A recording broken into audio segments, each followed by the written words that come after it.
Ramogi juang dakika ina pargadek tok sachiel marokinyi machiegni twak marwa mokwongo e chenro mar pinyo kinyi makawuono kamodwa twak otudore kod chal mar Kenya weche mopogore opogore matimore pacho kae ka odiochieng' manyoro ne waneno ka jatend piny Kenya William Ruto notimo limbe ma apoya ne mane en jatend piny Kenya mar ang'wen Uhuru Kenyatta e gwenge mag Shaweri mayudore Gatundu South e county ma Kiambu. Ang'o momiyo limbe makamano timore gi sani kata kamano malingling liekore ni ne gidhi poro wach kotudore kod chuogo IBC manyien.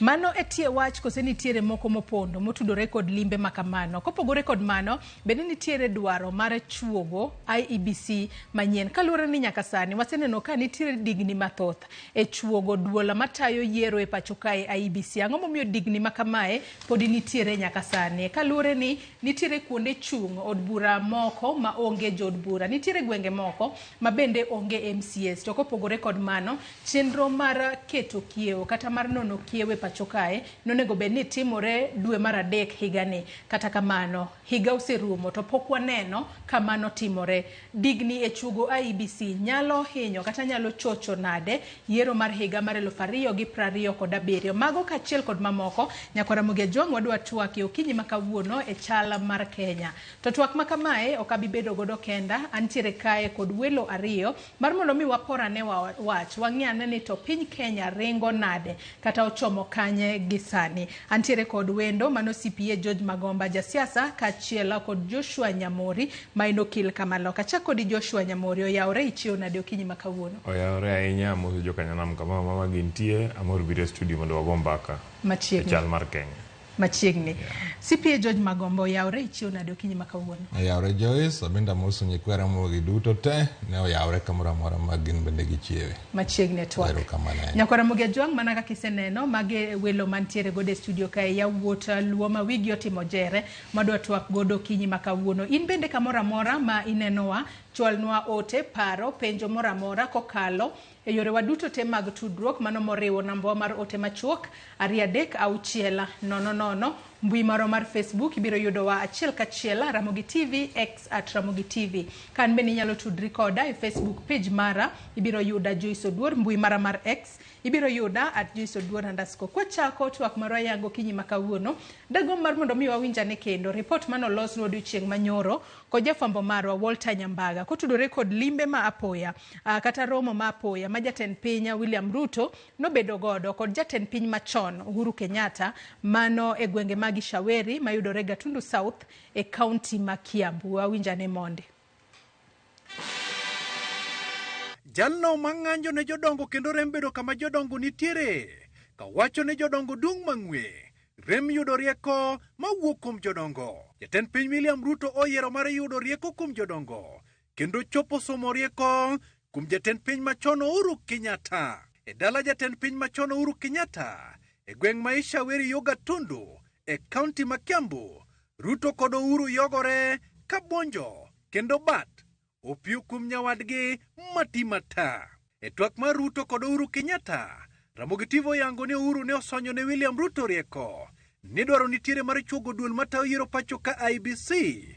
Jotelogo oyiere ni onge mar duolno mar IEBC medo chiwo kibaji mathoth kendo ratich jo Kenya winy chamo oko e puothe.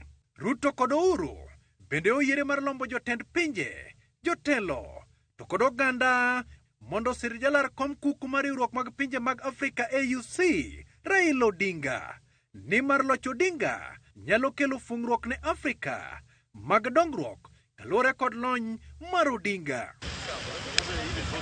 Bende oyangore ni twak mar jotelo ariyogo ne omulo kenge mag tieko weche mag teko ji maketo sirikal tesre yudo duoko mag osuru milodho kuom jo Kenya kanyakla kod bero weche mag arita kwe. Uhuru Kenyatta okone Ruto ni sirikal nyaka bedo kod kweth makete tesre motegno bedo jadiera kanyakla kod dongo demokrasia. Kopogore kod romo makawuono William Ruto kod Uhuru Kenyatta ne okiagore ndalo mag siasa ka gidunyore bim gi guok. Penjo maduong' masani koro dong' e pach oganda en ni to dibed ni nyando dok e wang'e tokoso dibed ni romo kamano dhi loko kit siasa kod telo pacho ka. Walter Nyambaga, Ramogi TV. Romo e kinda jatend piny William Ruto koda jatend piny machon Uhuru Kenyatta kachako kodi Joshua Nyamori. Romo makamano Ruto no dhi manyo rieko adiera kendo weche ma koro malingling manwang'weyo ema gin weche mane gidhi wacho kose nitiere moko mopondo ma japiny seche moko ok ong'eyo kotudore koda romo makamano mane gibedo godo nyoro. Jose Dur, mokwongo ng'eyo ni Uhuru Kenyatta, a former president kod president masani, Dr. William Ruto, gin bese. Kendo gin bese mosebedo osiepe. Kendo gin bese mosetiyo kamoro achiel. Gin bese ma be siasa ndalo moko osepogo. To iwacho ni bese kata gimoro pogo, to pod unyalo romo mugo mbaka. E clip ma nyaneno kogolno, nyaneno ka ker go erokamano ni erokamano kuom ring'o ma gichamo. So samoro be nyiewo giromo aroma mondo gicham ring'o, gigo mbaka, gi find out ni to kori dhi nade, an adhi kama. To at the same time, romo ma jotelo, kech president, former president Uhuru Kenyatta, nobedo president mar Kenya for 10 years. Sani, President William Ruto, nyadi ire mondo penje ni to tabu ma Kenya en achiel ariyo adek inene nade. So sumo wachno gi sumo rieko is very necessary. Kanye ng'iyo statements ma nyogi golo to nyiso ni nyogi discuss weche makonyo Kenya. President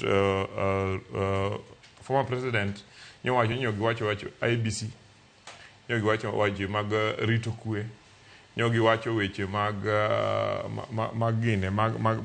AUC and so on and so forth. So magi are issues of national interest ma president kanya consult gi jotelo mopogore manie Kenya. President Uhuru Kenyatta is one of the most senior politicians in the country. Onyaromo kode olosi, orom gi Jaduong' Raila Odinga olosi, orom gi jokanisa, mane leadership through consultation. So kanegi marach kuome, aparo ni en gima ber.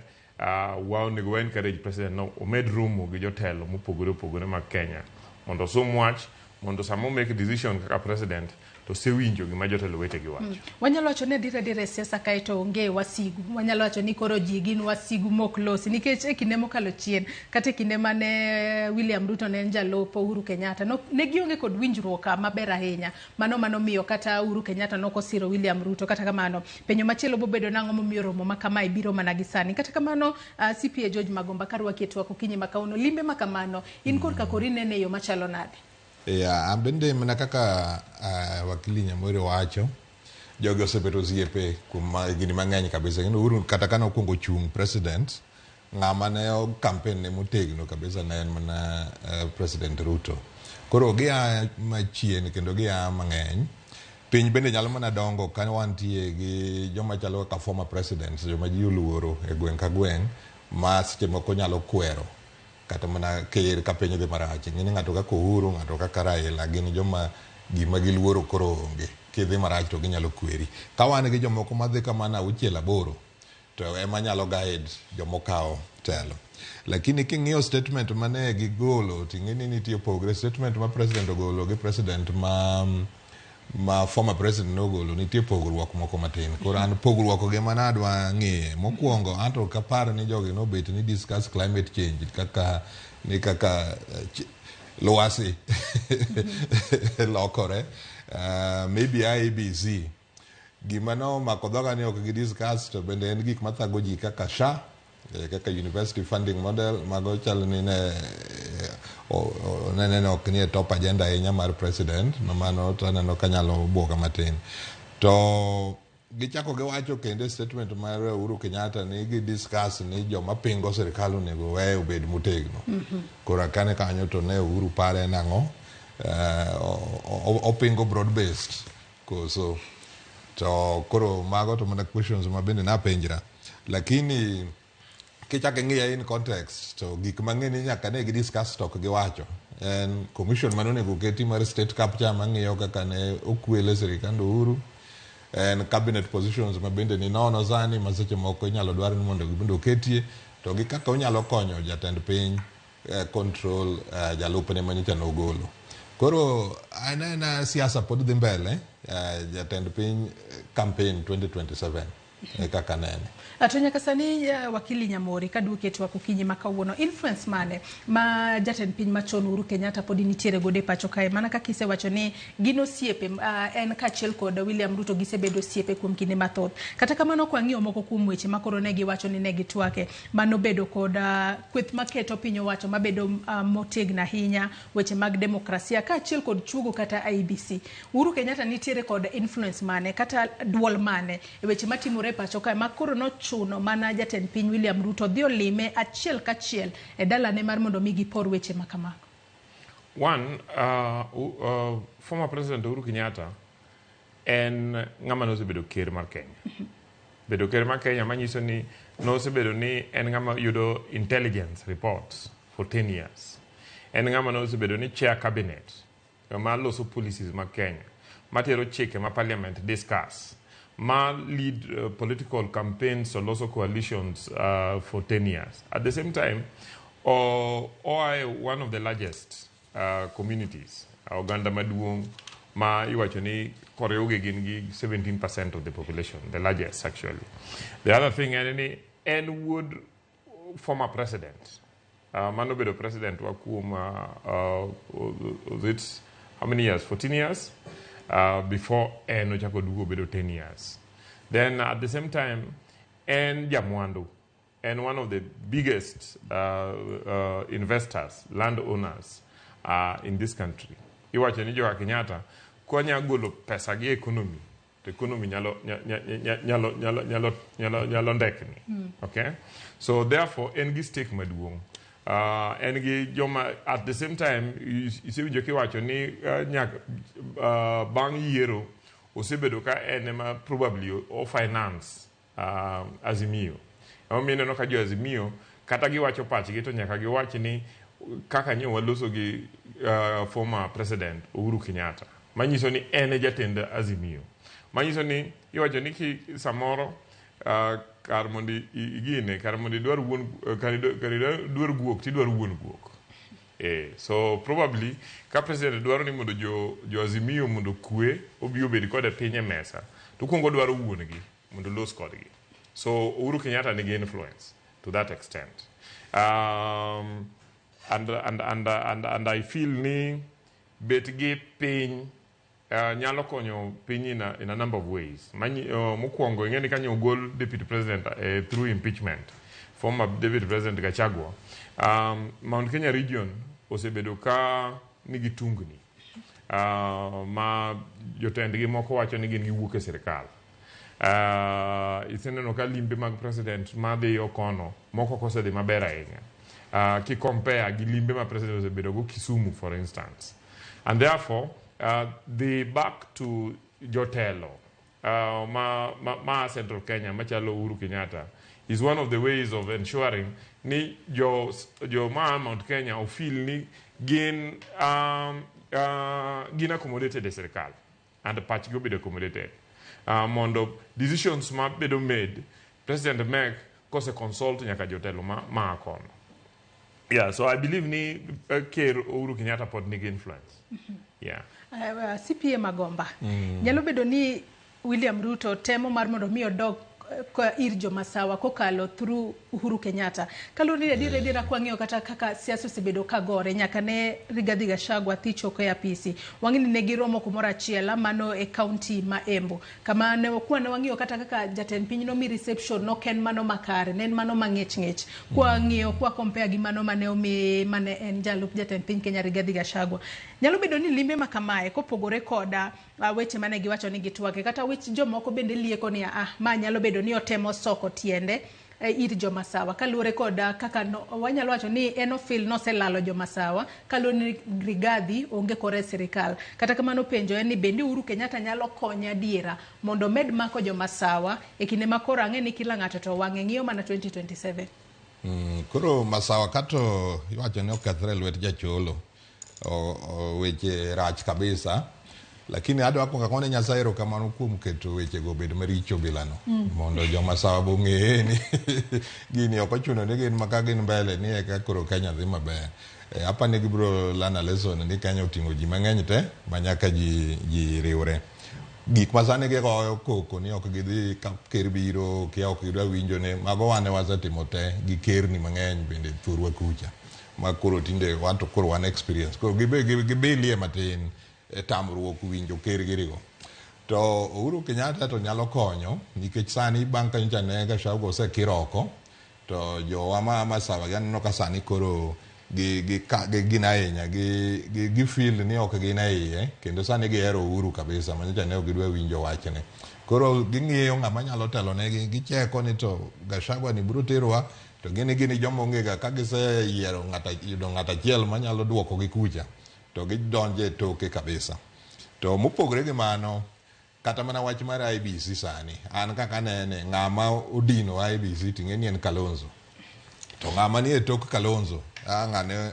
Nyamori wacho ni nyaka non wuon guok joma ni e tok Kalonzo mokasre kabisa namba 1 en Kioni to ng'ama ni e tok Kioni to en Uhuru namba 2 en Wamalwa namba 3 to gin Manzo giri joma giago gwengi kucha ma kata nyalo kwero koro ang'eni Uhuru koluongo Wamalwa gi Kioni gi Kalonzo to IBC wacho ne itieko mne chieng'no koro Ruto ng'eyo ng'ama nitie gi baton madiyo manyalo sudo gino kamano iwacho kanyo makare ahinya kata kamano to kotudore kod yudo jomasawa yudo mbulu mar jomasawa bende onyalo konye adiera yudo mbulu mar jomasawa to ng'eny gi apano osedhi to koro ng'eni en go kwano mar percentage kaka nene nikech ok obi yudo 87% mang'eny moko mane oyudo kaka lakini kapone iwito gi duto to dok bende tek koro nyaka chak imanye 20-30% moro an aparo nikech Kioni osebet ka nuoyo kabisa ni kata mana Gachagua licho sani ni en osiepo Uhuru ni giwuoyo go Uhuru to pok giwuoyo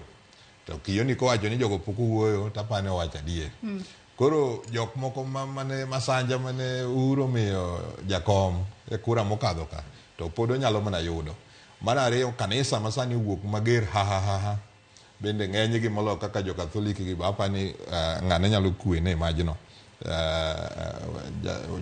jatend piny machon nyalo kuene majno koro en a smart strategy ka Gachagua osewuok ng'ama koro is the next best manyalo konye apani en mano Uhuru wach machielo mabende ne liekore ne gilose en wach ni mar opposition to ang'e ni nyaka sani wakili Nyamori bende pod wantiere kod kweth maketo sirikal tesre pacho kae gadiera nikech kwang'iyo kweth mane keto sirikal tesre nwang'e ni ne gin Azimio kata kamano wanyalo wacho ni kata bedo ni jo Azimio kinde mang'eny gisebedo ka giwacho ni Azimio pod ochung' motegno kata kamano ODM kata jo ODM mane ntiere Azimio manwanno ka moko kuom gi ne gin vocal ahinya e kwedo sirikal to bang' ka nosekaw moko kuom jolony e ODM ma okete sirikal sani koro waneno ka mbima ne opposition nitiere godo motegno cha pod ionge bende pod wanyalo bedo kod opposition motegno kaka jatend piny William Ruto wacho nikech jatend piny William Ruto wuona ene mosebedo ko wacho no dwaro opposition motegno juma mokalo ne waneno ka koro en bende wuok oko ko wacho ni nitiere chunje moko maricho kata evil spirits mowuok oko kwedo chenro motimo joma kwede dong gin jo opposition ang'o miyo kendo wach mar bedo go opposition motegno achiel kuom weche mano aneno ka onyiedhore lela e romo mano bedo godo kod jatend piny machon Uhuru Kenyatta ing'eni Joyce wach mar opposition ni en hangover ma wan go from katiba machon Kenya katiba mar Kenya sani onge gima iluongo ni opposition katiba mar Kenya sani ji te nie sirikal mar Kenya katiba wacho ni en mar jo Kenya te and therefore whether nyo ogonu kura ma uno yudo matin to jomoko yudo mang'eny pod un mana sirikal emomiyo katiba rather than the word the government opposition and opposition they need to use the words majority and minority so therefore jomane parties kata coalition ma parties manoko yudo kura moromo loso sirikal gidonje e wing mar parliament miluongo ni minority wing mar parliament minority wing mar parliament en gin gi roles gi magitimo mana kaka jo sirikal gi be nigi role gi and therefore I do not see gimoro amora marach gi jo Azimio moko manyodonje e sirikal especially jo ma ai kweth mar ODM now it is important to note ni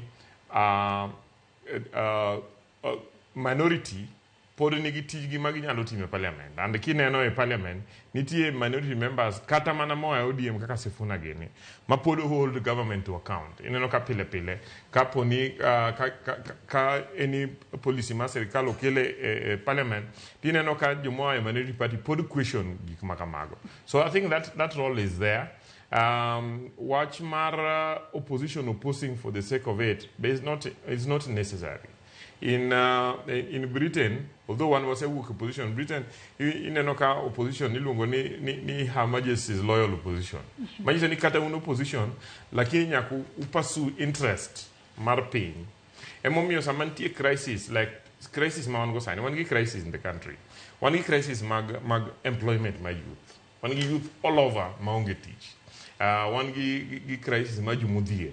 One crisis maju maonge ute. One crisis mag insecurities areas makoma Kenya. It is important mondo leaders mondo pull together. Okay? Ma katakane u oppose unti gik ma unya wacho ni magi to onge kaka wadi oppose. Magi wadiro rege president ge sirikal mondo wa push through. And that is egima president temo yo mineno ko temo reach out. No reach out ne Raila Odinga or nominate joge modonje sirikal. I'm hoping ni reaching out to Uhuru Kenyatta kan ties lots ma pod odong e sirikal.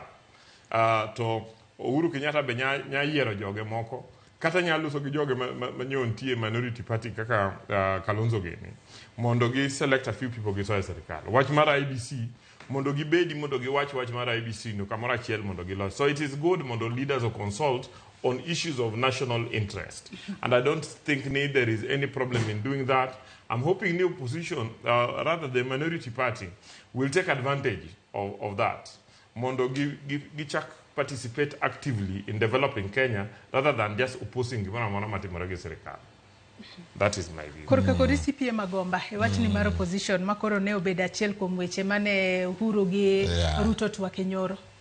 Ato chalan gino ngato rie statement Uhuru no ka Uhuru konene nikech ndalo mane Uhuru otimo handshake gi Jakom mane jalupne masano Ruto gire no kasre kabisa no opposition kik kethi mano opposition obedi apo gragi wakili matene ne kapono tim yiero malongo kaka koro ne jo thurwa ma jogana otimo ma party kone kwa riwo gini kendwa kata ka electoral commission poko lendo to aneno ne jogo yombo waweyo kapo ni nyalo tim yiero malongo kamacha to ngato ruling party bede ruling party to minority obed minority koro kata ka jo moko ka wachela reyo bende serve kocha to un bende nyalo serve role to marwa ma ka kikawe bende ogajre kwelo bende nitie iye to bende policy malich mamiyo yier ngato be onge yieri mana ni jodala ung'eny eto kwanyalo ne ngato ni un koru bete opposition nyaka chieng en ko yudo thuolo mar donje jikondno to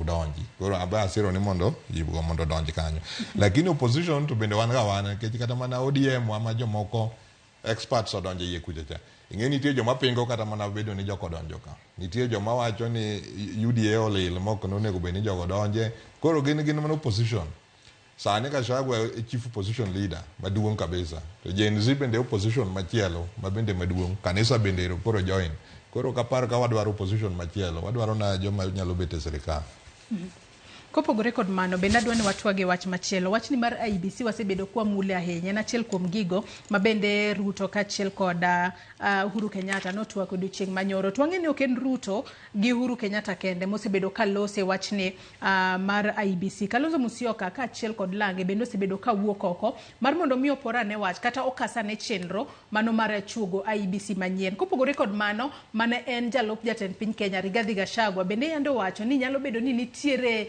mbalruok moro ma sirikal kono mbalore godo kotudore koda chugo IBC ka koro giwacho ni nyalo bedo ni sirikal deko chenro mar chugo IBC kaluore ni seche moko nitiere kaka gidwa chocho yiero ma 2027 kata kamana dira nitiere kanye bende ji osebedo kaseyore ni ng'amo tero bura e doho momiyo sani koro IBC poko chuo kata poko yier commissioner mora Kalonzo Musyoka wacho ni sirikal emonego bedni koro ng'iyo kaka igolo buchni go e doho nitiere duon bura no mano mar National Liberal Party bende wacho ni Kalonzo okwacha diera kotudore koda kako nego beni chuogo IBC manyien. Kata kamano wawinja ni report mano losnwa nyoro ko jafambo marwa Eric Owenga kotudore koda digni e chuogo IBC.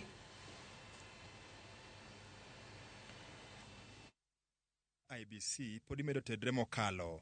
E ote mare matinende Kalonzo Musyoka okaywak ni winjore wit oko bura manie nyim doho ma gengo chino mar chuogo aput mabiro loso duol mar IBC. We demand, Kenyans demand this, and I stand in solidarity with the church organizations who have also said the same.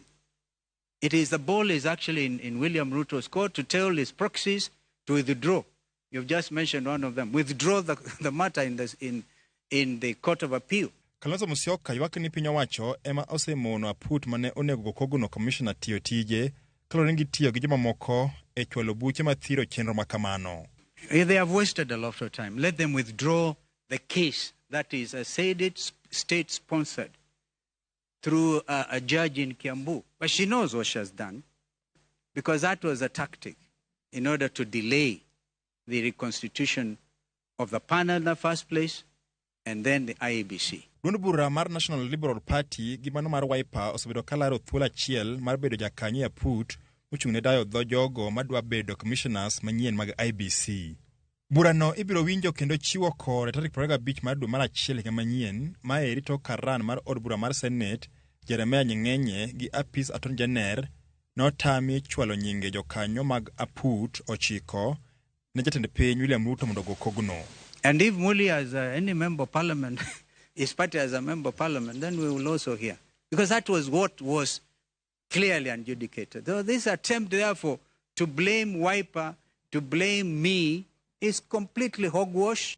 Kalore kod National Liberal Party, ogai margi ma en Dr. Augustus Muli, emonego bedni ichwalo nyinge e aputno, toka ne oyiere gi jokanyo mag riwruok mar Azimio. Yiero mane Kalonzo to wacho ni ok oyango. Jagoro mar National Liberal Party Ishmael Koyo to mako chung' motegno ne giyudo sir kuom jokanyo 16 to Wiper yudo jokanyo 7 kendo gin emonego gibedi aputno. Ma wayombo ma onge ng'amano kelo ng'ur ma nyaka sani ni wanti nyaka go boke karka mochiw gi IBC ma boke mar IBC manyiso ni Dr. Augustus Kelo Muli emane oyombo mane wawinjore nyaka maber niya nikech Augustus Muli emane oyombo to onge mibadhi mano nenore e yombo mare be onge chandruok kata kane wadhi e doho no ng'ado wach ni Augustus Muli mano yombo National Liberal Party candidate is the right candidate emono bedi bete selection panel to bang'e wan wachako bedo gi buok ka jo Wiper ochako dhi appeal kendo e High Court ni okonego beni wan wabet ni Dr. Augustus is not qualified. But let him not be used as a proxy to delay an important national matter. Piny Kenya osebedo ma onge kod duol mar yiero chakore dwe mar 3 higa mokalo, gino ma oketo oganda kama diny wira ni onge kata yiero madundo ma inyalo bago e thurka gie sani. Eric Owenga, Ramogi TV, Nairobi. Penjo ni koro ni adiera ni kanya kachako kod CPA Magomba nikech koro nyalo wacho ni en blame game ka koro Kalonzo sani koro seyo sirikal di sirikal ema koro nyalo bedo ni nitiere kod joge moko ma koro deko chenro mar chuogo IBC manyien to nyaka sani bende waneno ka nitiere duond burano mano mar National Liberal Party sani koro gin bende giwacho ni Kalonzo okwacha diera nikech wang'eyo ni adiera ka jo bende nitiere digni moro e ng'ama nonego beni wuok e Azimio ma koro bedo e kinda jo aput monego beni yiero commissioners mag IBC yuarruok manyaka sani poko rumo e kinda Augustus Muli kachiel kod Miss Koki Muli wang'eni Miss Koki en mar Wiper to Augustus Muli en mar duond burano mano mar National Liberal Party adiera nitiere kanye. Ya adwa mna paro ne jo Kenya ni mokuongo kaka chik hie ne wacho chon to dine President Ruto se yiero gini mose tiekrego to ne jo Kenya mang'eny ne neno ni mano ne ok gima ber onego bed ni jite stakeholders duto ya ikaw pachegi emomiyo bipartisan committee mano oketi mano biro bang' maandamano ma ji rwako sufrieche moko koko town ema ne ochuno Ruto ni mondo bed piny mondo yie ni kata Azimio gerege bende nyalo chwalo nying jogi kanyo koro kik wiji wilgi kanyo. Mar ariyo ata neno ni Kalonzo ema tugo gi wiwa nikech en moramo ni Koki Muli ni ema nyaka bede iye kanyo, to Koki ni to osebete committees gi an nyaka ne chak winjo kiyiero jo IEBC, either Koki en candidate kata entie selection committee. Koro pesa midhi yudi ni ne selection committee en pesa moro ma bende matin, maka Koki ni aber kabisa, to kowe kata makoro mondo bi o compete o join kaka commissioner. Koro gima yot kaendi nikech Kalonzo emotamre ema dwa loko gik mane jo Azimio no osewinjore. Ae Gachagua gerito donjo to koro wacho ni jatend piny ema kelo tabu. Koro yot kabisa mondo ji wach ni Ruto tamre loso IEBC, to wan wawegi jo Kenya mwatamre mondo IEBC kik losi. Koro aneno ni ema en gima onego ji koko kabisa ji odhi wipe oket Kalonzo piny mondo kone ni mondo gol cases ne ma entie go gi mondo we ng'ama noseyier Dr. Muli mondo dhi o represent wa jogo yier nwa commission. Tang'o momiyo nyaka sani Kalonzo bende wacho ni nitiere proxies moko mag sirikal makoro miyo IEBC pod waonge godo nyaka gi sani. Nikech ento noparo ni tekateka nosegolo nying Koki Muli ni to koro biro dhi mayot kamano. To nitie joma pingo ni kaka odwa kelo Koki Muli opogore gi kaka noyier ng'ama okwongo cha. Koro modongo to koro siasa. Nikech en koro yanyo nyaka judge mane ochungo gino Kiambu ni en user friendly. To magi ng'eni akia kaka en senior counsel akia kod oyiene mar mondo tim mano, but aneno ni en moko wi wadasta. En monego make to kone bwana gol mama ni wa Kenya dwa dhi mbele ikethonwa sa. Wakili Nyamori, adiera nitiere kanye e digni e chugo IEBC nikech koro anyalo wacho ni en blame game mosebedo kwaneno.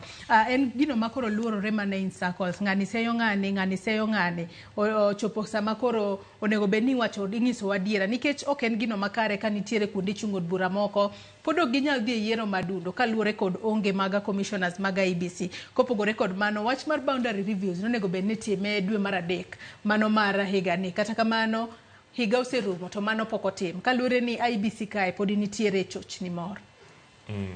Nyewa Magomba kage jomoko ta nyiso ni Kenya ka ni wan gi miluongo ni conspiracy of disinformation.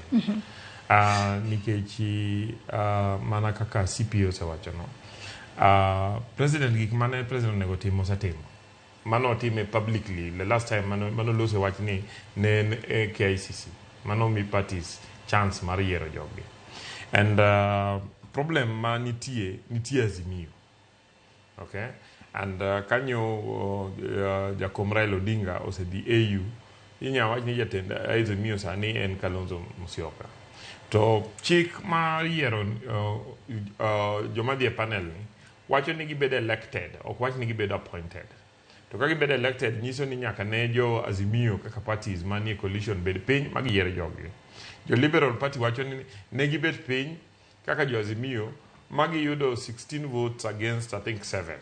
Manyiso ni gine mane gin gi ji mang'eny.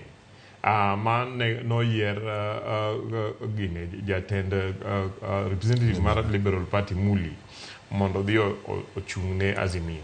However, nikech ofil ni en jatelo Kalonzo Musyoka o insist ni Koki Muli manyaka bed kanyo. Manyiso ni problem ma wan go ok nie lwet William Ruto. Dok en lwet sirikal. En lwet jo Azimio especially Kalonzo Musyoka ema sabotage process mar yiero IEBC. And therefore it is important ni mondo Kalonzo Musyoka onyisi mondo we jo Kenya odhi mbele mondo wabed gi IEBC. It is actually very dangerous ni wane situation ma onge IEBC. Ni ok wanyal timo by elections mag seat mani nono kata ka referendum nyabedo ok wanyal timo referendum, ok wanyal loso boundaries kapo ni nitie vacancy e office ma president be wadhi bedo gi crisis and so on and so forth.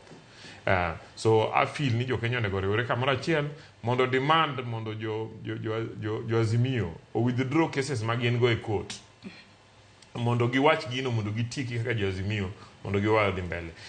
Kok nyalre to mondo court to make a quick decision on that matter. I took exceptions. Kanyocha winjo ka Justice Lenaola temo shift the blame elsewhere. Nikech Justice Lenaola ng'eyo ni court ko decide ni gidwa decide gino under certificate of agency to ginyalo decide. So it is up to them. Gimanyo former Vice President Kalonzo Musyoka nyowacho, in my view, is contempt of court. That matter is before the court and an officer of the court. Makaen gi wach moro e gima nyo judge no wacho to nya tere court no mondo wachi to ko feel ni en gimo ko nya tere court no to nya tere before the Judicial Service Commission ko feel ni tie ni judge no nyoti mo gik mo pogore gi chik to wuok mo luongo press conference to blame judge kendi wacho ni judge and judge ma friendly to jomoko is actually contempt of court and should be punished. Yeah.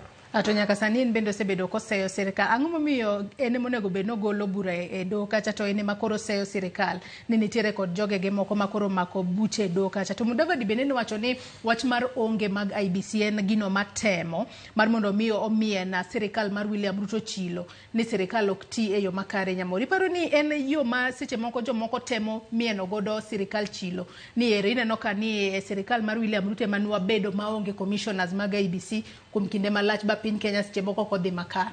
I sympathize ga samoro gi President William Ruto be ng'ama tek ndi. Ni problem te manie Kenya ni en obedo blame kata kama onge kata kama osetimo partner. In this issue mar IBC onge gima William Ruto nyatimo because partner mano nego timo osetimo. The other parts mo nyatimo mana bang ka joma nigi roles gi monego play ose play. Tabu ma wan go kaka se wacho nitie gi Azimio. And Azimio emonego make decision margi through the legal framework manitie manyiso ni nyaka gi elect. And election no setim kapo ni gidwa timo election mondo gidog gitim election rather than Kalonzo Musyoka insisting ni nyako yier ng'ate modwaro. Yiero ng'ate modwaro ni is a problem emomiyo gino nie court. And therefore the problem is Kalonzo Musyoka. Maka jo Kenya ng'anyo to nego be ni jo Kenya wugo ng'anyo ne Kalonzo Musyoka mondo o clean his house or make or sort out the problem mania ode mondo wabed gi IBC mondo wa stabilize the politics ma Kenya. Otherwise one situation so many things cannot be done and handling crisis kapo ni crisis wugo and crisis nyaka wuke siasa nyine no crisis do wugo kanyo igolo deputy president impeachment kai one of the questions when you gineni kapo ni court nyome do delay swearing in mar Kithure Kindiki what would happen ni kapo ni gimoro timore office president.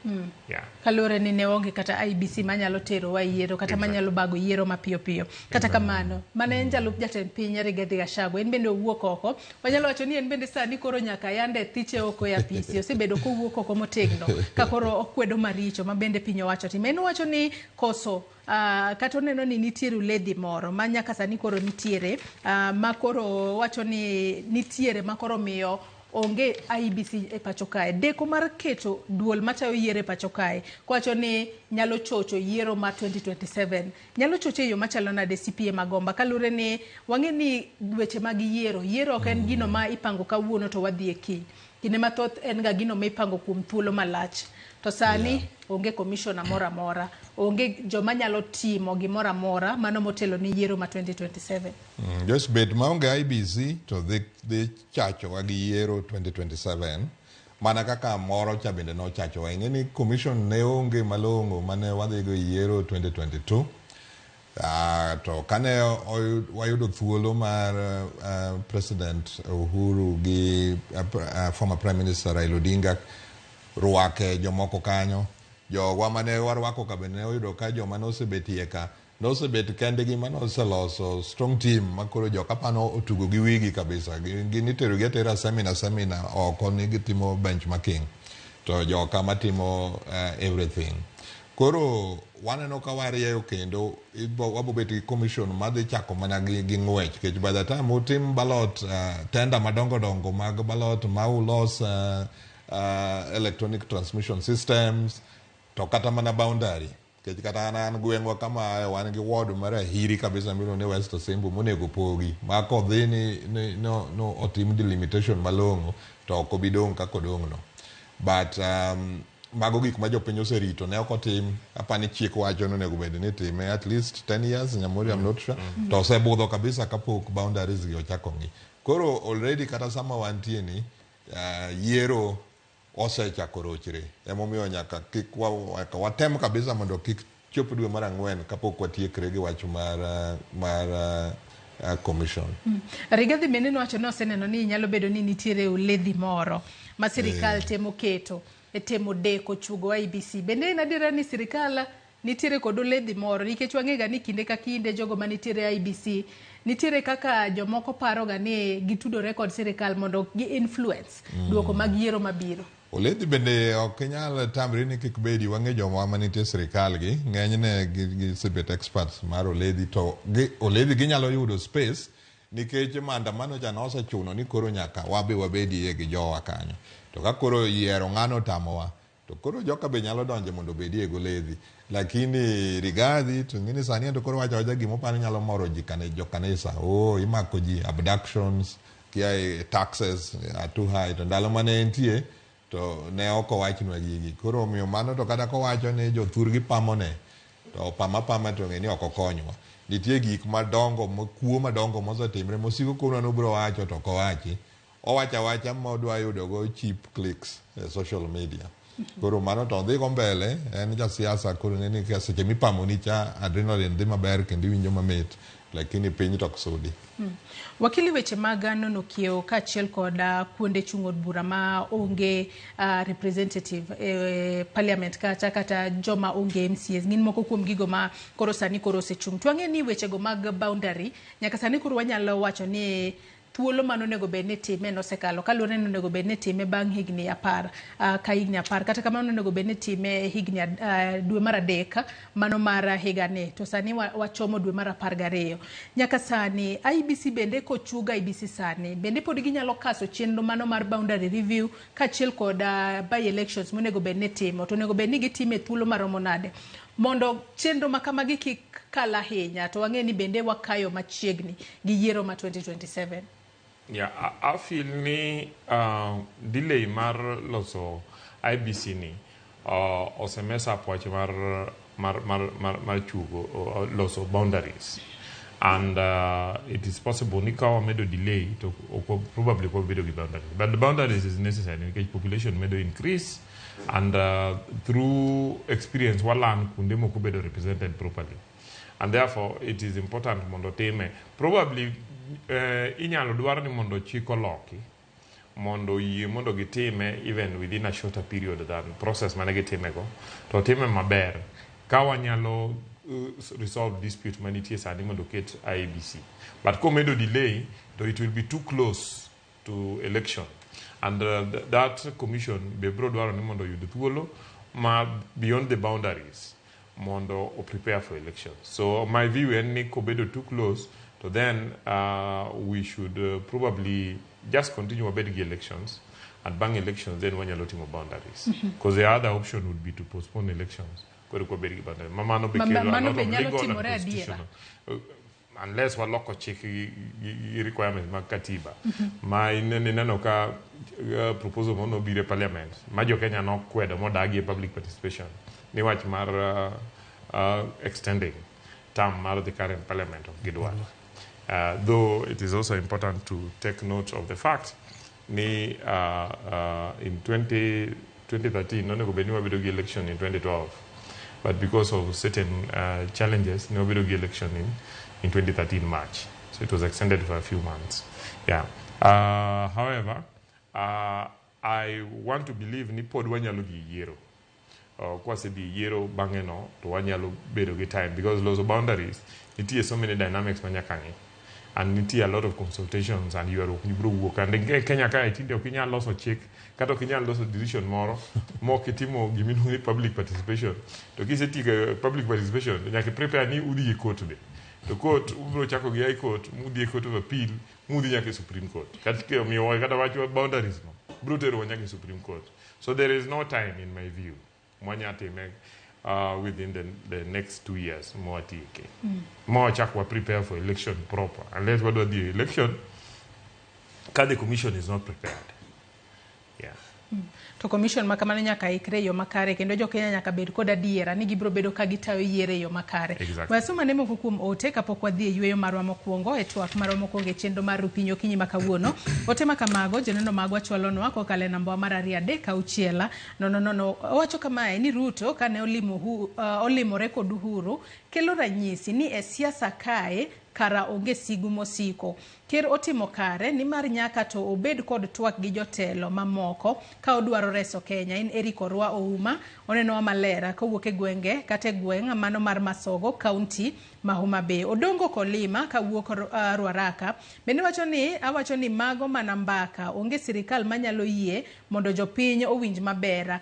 Anytime we will beg the government, and that's their happiness. Otema moko majoneno magwa chwalonwa kokale Facebook kamontere live okinyi makawuono. Iwacho kae mano Ruth Nyathi Ochieng wacho ni romo mar Ruto gi Uhuru en gi wachne kendo maling'ling mar limbe no jopiny dak ng'e. Gima ne giwacho bende oganda kia to gi pacha aneno ni romo no ne en mana mar siasa.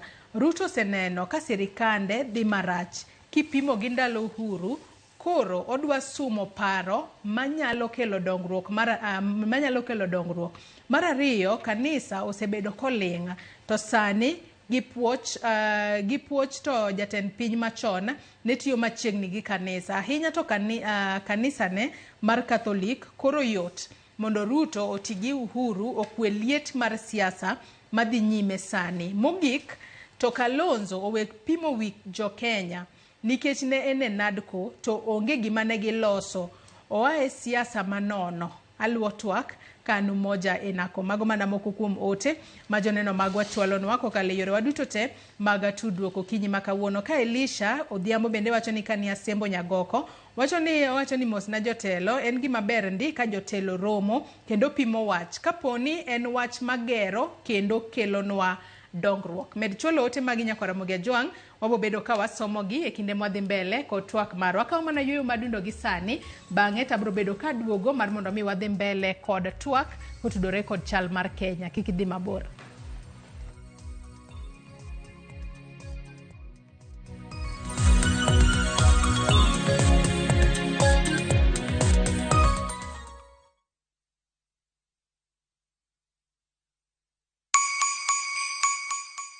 This holiday season, Citizen Duka na Quickmart tunakuletea mama mpenzi basket na deals kibao. Isitoshe, sasa unachagua kile unataka kurusha kwa basket yako. Zote kwa discounts nono. Imagine sugar 2 kgs at 269 from 279. Chapati flour 2 kgs at 139 from 169. Cooking oil 3 liters at 899 from 1060. Basmati rice 2 kg at 699 from 767. 4-pack tissue white at 159 from 186. Bar soap 800 grams at 159 from 200. Dial star 487 star 5 hash to select your item and buy straight from your phone. Once you receive your code, pick up your shopping from any Quickmart supermarket near you.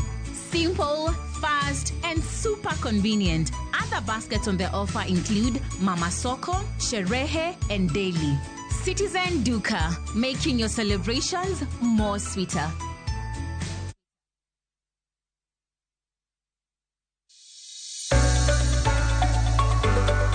E piny kae, tije magandika medo bedo manok kendo e okang' mamalo. Dhano koro manyo yore manyien mag tiyo gi nyalo magin godo mondo giyud omenda maginyalo konyore godo e ngimagi mapile. Riwri kodwa e chenro mar pogore ka waluwo sigana mamulo chunji mopogore. Inspiration, mostly I watch movie. The other one, anongo inspiration kumadaki in slum. Kaka giloko nyak makende magin godo to bedo ohala makelo negi pesa kendo ting'o ngimagi malo. Inyalo tiye kambi iwoni tiyo matek to msara en mana macha. Pogore Tich Ang'wen ka Tich Ang'wen saa 2:30 okinyi mana e Ramogi TV. Kick by.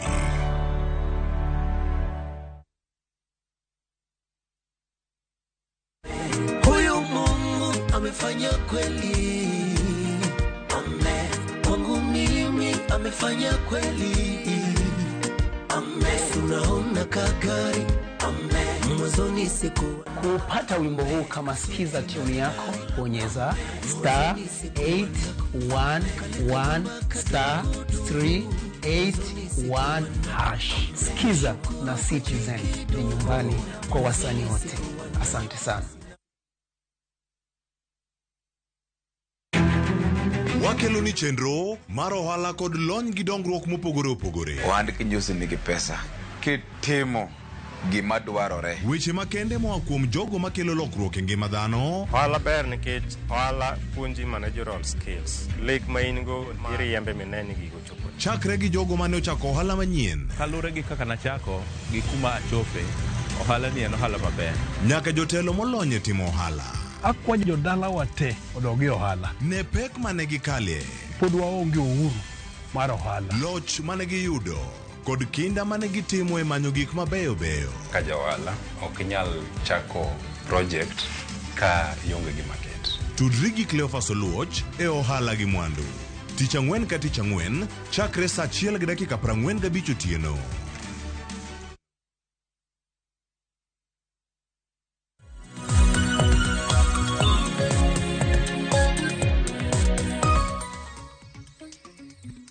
Machiegni kendo nyakwa Ramogi Ajwang' mar mondo mi wadhi mbele kod twak marwa kotudore kod chal mar Kenya. Kaponi kitudri kodwa gi sani antiere kod welo ariyo mano wakili Joshua Nyamori kaachiel kod CPA George Magomba jasiasa. Medcholonwa ote paro penjo moramora abobedo kasomogi e kinde mwadhi mbele kod twak marwa. Kwa dhi mbele kod twak marwa kotudore kod chal mar Kenya. Kwa nyal koso twak kotudore kod chal mar Kenya. Kawang'iyo gik ma jatend piny Kenya William Ruto osebedo katimo. Jatend piny Kenya William Ruto osebedo kawacho ni sirikal mare osebedo katiyo makare ne jo Kenya. Mane momiyo kata juma mokalo nowuok oko ka koro kwedo jogo mapingo sirikal mare ahinya. Ka koro nowacho ni gin chunje maricho ema koro wuok oko mar pingo sirikal mara ni gimoro amora matimo to gikwedo sirikal. Kata kamano Ruto wuon nowacho ni en kong'iyo to sirikal mare nitiere gigo mosetimo makare. Mano tok yiero mar higa mar 2022 nyaka gisani. Kachako kodis wakili Joshua Nyamori. Nyaka sani kwang'iyo sirikal mar William Ruto kuom wacho adiera kata wacho ni nitiere jogo makwedo gigo motimo ni gimoro amora motimo ok ginyal neno mabeyo ma sirikal timo. Gin mabeyo mage ma japiny bende kobedo piny adiera to nyalo wacho ni adiera nyaka ne Ruto donje telo 2022 nyaka sani an kaka japiny modaka e county mora more pacho ka seneno lokruok kendo seneno dongruok ma sirikal otimono. E koko ma siasa mosebedo kadhi ber sirikal osebedo katiyo and in a number of ways.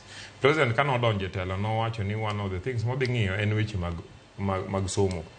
No wacho ni crisis manitie CBC nyalo paro ka ne wadonjo jo Kenya ne kia ni to CBC ni wadhi go nango. No loso task force mano stabilize waj ma CBC even though nitie infrastructural issues but they are improving. At the same time CBC bendo sebedo stabilize adiera kalure ni higani bene manano ka jopunje mag JSS no wuok oko ka ging'anyo ka giwacho ni pod yodagi ndek gi e yorno mongero repod gitiyo kaka interns na any industrial action will always continue to happen. And mane point madi marario ni watch mar one of the issues ne watch man ndiko jopuonje. And president no wacho ni progressively gibro medo ndiko jopuonje. Mano wacho ni odhi ndiko jopuonje no in total for the last 2 years osendiko 56,000. Pok notimore ka Kenya kanya kanini ni at one point ondik 30,000 and then ochako ondik 20,000. And then you watch any financial year masani or then another 20,000. Manyiso ni for 3 years wabro bedo ni wandeko 76,000 teachers. Poknote moraga chakre na inyuola Kenya kai. And then watch mar funding mar higher education. Mabe kano ne president odonjo to universities tene nigi crisis. Universities were technically insolvent. Manyiso ni ok nigi nya chulo gopegi kadi ki compare gi pesa magiyudo. And no chupu kama universities need the lor mana kaka mo university new lor. It is possible ni all our universities have been closed. President Kimanyoti moyeneni nyocho kelo the new funding model. And new funding model ne jomoko nyote mokwede ni okunya tiyo, but in reality kilo so ge the managements all the universities to go actually the new funding model also chako improve the inflow mar funds within the universities. Many so ni universities sani ichajo nyathi according to yuto mar ngama sponsor kind parents and so on and so forth.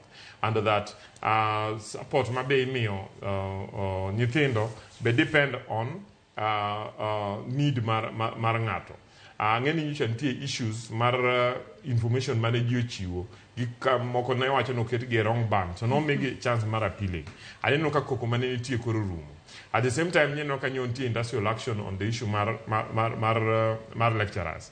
And the government nyobet piny gi the lecturers magi winjore ma problems manyo lecturers go mosebedo over the years.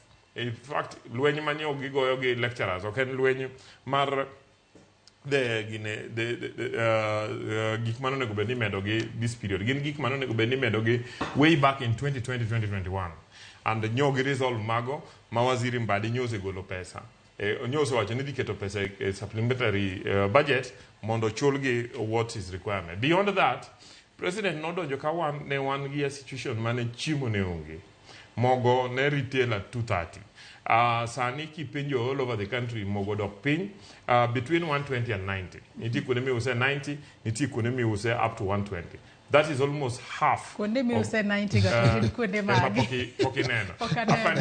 Apa ini nyepu kune majo Lavington nyepe. Wanware ego. But one jo marego kada jo nyepe duka ilongo ne gine kalongolo ilongo na ngo economy. Kalongolongo economy. Ibro yodo ni inti kunde go inyomo wat 90. But even katana bed mana 120. It is almost half of the cost manintie at that time. At the same time, taking your statistics, what you need, harvest, marichiemo, you increase by 38%. Ma Kenya sa no import sugar, Kenya can import mogo, Kenya can import wheat, and so on and so forth. So that manoniso, we are improving Wachima food production, and therefore, your pesamajo Kenya bro bedo ni spend on chiemo di bedo less. In the shilling, I'm sure any CPA will comment on that. Nyose stabilized compared to the hard currencies, kaka the dollar. And my konyo waniki chama wanyeo gik moko kwa oko, to koro gin cheaper than we were spending chon. Watch mar fuel, ni neno kane wadonjo, kane chemane president odonjo. Ne wangi problem, mane wapango laini, gimtokni. Filling stations. My president no kilo watch mar government to government importation of fuel, man not stabilize watch mar fuel. Watch mar healthcare. Jo Kenya moko nyo pingo watch mar the new system mar shigisha. But you can the reports more from the hospitals and from your most register more the hospital anything Kumanyon tie problems manyo pogi bedo registered, that is being done, and therefore we should give that new program a chance mondo o materialize. Gimanyalo mondo news joka nyanam ni wa mobilize each other mondo wadi hospital mondo wa register mondo hospital nge ni gwengwa for instance Rabur Health Center. Jiniti marom nade to which kind of things magede na hospital so that serikali ngeni equipment machal nade to giyede machal nade mondo gobeni di hospital CPA wakili Nyamori kangadi mana batine rise wacho makare ahinya mano ma serikali timo kata kamano gigi duto ma serikali osetimo ne jokenya to bingeni jakenya ok nyal wacho ni serikali tiyo makare ka pesa oge ofuko mare jopiny osebedo ka ywak ni usuru ma ijuogo wathoth ahinya tadira ka jokenya biro bedo ka bedo pinya kwa ng'ia higani kende ng'ato ko bedo piny gi pay slip mare kopogo pesa mancho yudo Januari gi pesa modhi yudo December ne pay slip odok piny pesa midok godo ot tina ahinya to isegoyo debe ne sirikal to japiny to onge pesa ofuku mare tiwacho ni sirikal tiyo makare japiny to winje maber karango kata winjo maber nade now wakili now one en sirikal nyalo mana fund development gi two sources. One, enemy gikau gowi from international market or gikau gowi Kenya. But secondly, enemy mondo gi taxwa. Kau gowi nyo wasi kau gowi mucho pedwandwa. Okay? Therefore, okwan giliwe mamedo kau gope mangenya enya. And therefore the option maserikali nego and yudo taxes wa kanyichi winjo overtaxing japiny not overtaxing japiny in fact kanyichi winjo minister mar finance but kanyicha journalist moro penje ka wuke parliament after the state of the nation parliament donje ni jo Kenya ywak ni idwa medo taxes mang'eny to penje ni taxes madwa medo gimotimo en streamlining the tax system. Again, you need a few taxes manyicho medi, for instance, the housing levy. But king the benefit mudi biro add to the entire country by chulo that housing levy in terms of ni joma onge ute majo modhier oyudo ute. But at the same time, apart from that, that money, pesa moro magibo bedo ka gichulo mar mondo migi yudo ute. Emadwa na explain ni serikal nigi responsibility under the constitution ni onego bed ni progressively gimedo chiwo ute, especially ni joma onge ute. So therefore joma onge ute gi ng'eny gin joma onge yuto ma proper, and therefore somebody has to pay for that. And iwacho ni kapo ni the few of us manigi salaries nyalo contribute mondo joma machandore be oyud ute, the better. And ane sector, I sit in the board of National Housing Corporation, so I know what is happening there.